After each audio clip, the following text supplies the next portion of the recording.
What we know now is that Yevgeny Prigozhin has agreed to turn round his columns on the way to Moscow, and they've gone back to field camps. We've seen video of some of those Wagner fighters leaving the Rostov-on-Don city, that southern military stronghold that they took over last night and seemed to walk into, they said, without even firing a shot. They're leaving. He indeed himself was pictured in an SUV wearing a baseball cap in that city. It seems driving out and being cheered by locals. So that answers one question the Kremlin weren't able to answer themselves. Where is Yevgeny Prigozhin? He seems to be leaving Rostov. But the Kremlin also offered a very elaborate series of solutions to how today has finally come to an end. In their statements, they think Yevgeny Prigozhin is now bound for Belarus. Interestingly, Belarus's president stepped forward, and Russian state media has backed that up to suggest that he played a role as kind of an intermediary here, getting Yevgeny Prigozhin to agree to stand down at the behest of Vladimir Putin. We also know that Wagner fighters who were involved in this particular march on Moscow, as it's been termed by some, they will not face prosecution. The Kremlin saying that their bravery on the front lines has been recognized, and that those who were not involved in the march could in fact join the Russian Ministry of Defense. So an utterly bizarre, sudden 180 towards the end of today, where Yevgeny Prigozhin, by his own suggestion, was 125 miles outside of the outskirts of the capital city, unimpeded, frankly, all that way, bar some minor clashes perhaps with helicopters on that main highway, suddenly decides to change his mind, and then, according to the Kremlin, is now part of a deal where he just agrees to go into exile in Belarus and be done with it all without facing prosecution. It's an utterly baffling turn of events here. Vladimir Putin began the day angrily denouncing an armed insurrection, its blackmail, its terrorist methods, and now appears to have struck a deal with Prigozhin, who will essentially, it seems, if this is really the case, that the Kremlin's version of events will go into effect, will now be safe in Belarus. It will have an impact on Russia's positions on the front lines, because Wagner have been key fighters there, certainly. But I've got to tell you, Wolf, it feels like we're missing some key facts here. It feels like we're missing something in the negotiations with Prigozhin, or something in his calculations.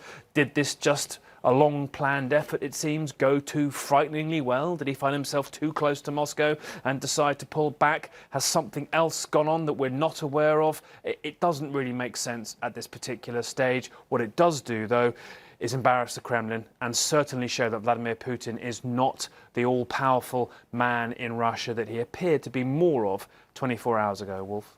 It's also, as you say, utterly bizarre, and clearly Putin is vulnerable right now. Nick Payton-Walsh reporting for us. Stay with us. U.S. intelligence has been closely monitoring the situation. I want to go to our chief national security correspondent, Jim Sciutto. He's joining us live right now. You have some new reporting, I understand, Jim, about what U.S. intelligence actually knew leading up to these truly extraordinary and historic events. That's right, Wolf. U.S. Western intelligence, its partners, have been watching Russia, of course, very closely for some time. But in recent days, they had detected preparations. They believe that Prigozhin was making preparations and planning for a major challenge to Russian military leadership in recent days and weeks. They were surprised by the speed of his operation in the last 24 hours, but were not surprised that this challenge had taken place. They'd seen a number of preparations in the lead up to this, the massing of weapons, contacts with regular Russian army units, and then, of course, his very public statements critical of Russian military leadership, and right up to Vladimir Putin in recent days and weeks as well.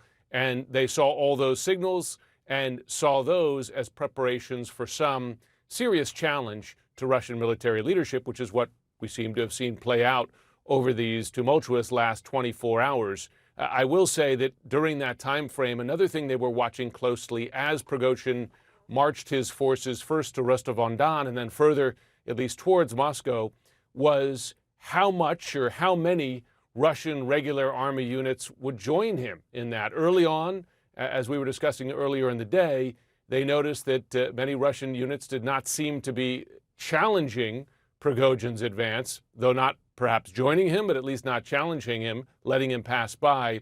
What isn't clear is that there was a critical mass of other forces joining him in this challenge here, and that could have been an influential factor in what we've seen just in these last couple of hours there, a reversal by Prigozhin and his forces, and now seeing them leave, head back to their camps, to their bases.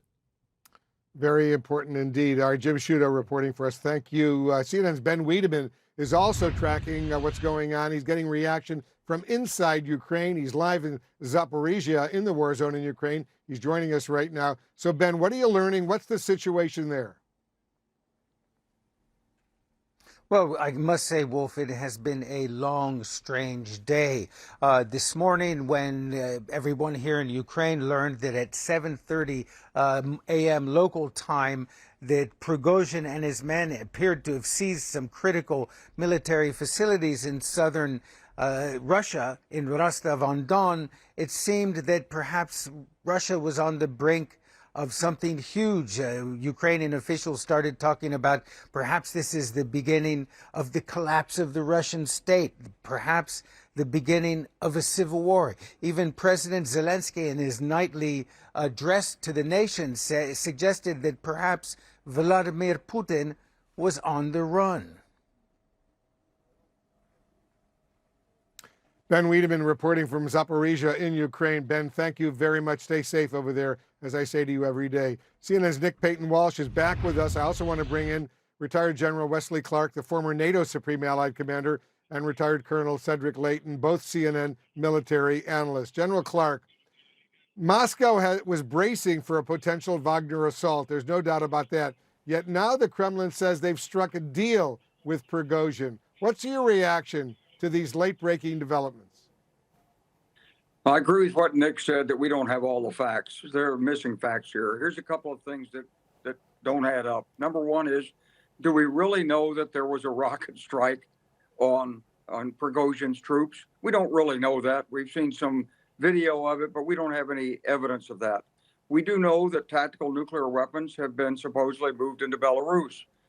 Is it possible that this is all a sort of Maskirovka distraction to be able to redeploy the Wagner Group troops into Belarus? We don't know that.